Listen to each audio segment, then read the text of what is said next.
Dover has been celebrating the centenary of the first cross-channel flight by Bleriot.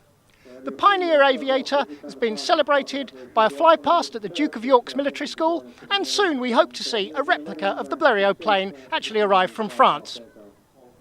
While spectators waited for the main event of the day, they were treated to a flypast by various historic aircraft. It's quite a windy day, so navigation and handling the planes wasn't easy, but a few managed to make perfect three-point landings.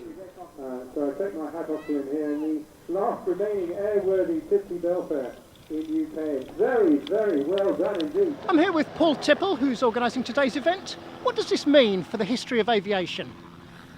I think this is a wonderful opportunity not simply to commemorate Louis Bleriot's epic achievement of flying across the English Channel and being the first person to do so in an aeroplane, but importantly it's an opportunity to celebrate 100 years of aviation.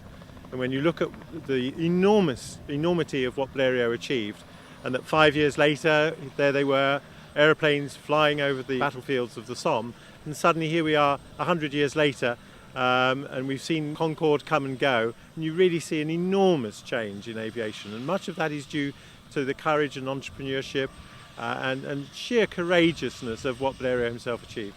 Replicas of the early aeroplanes, they're very sensitive to the weather and conditions, aren't they? Oh, extremely. I mean, they're very fragile, they're very light aircraft essentially.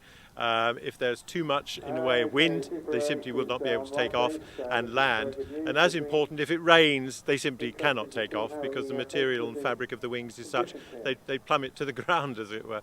So yes, there is enormous challenges still to this day of flying even replica Bleriot 11s. But fingers crossed, we could be in for a landing. Fingers crossed, toes crossed, the weather's superb, the wind is dying down, so we're waiting in hope. Classic de Havilland aircraft, this is the Hornet mock. Well, sadly, weather conditions in France were so bad, the French government wouldn't even allow the aircraft to take off. Everyone here is bitterly disappointed, but it doesn't look like we're going to see a landing today.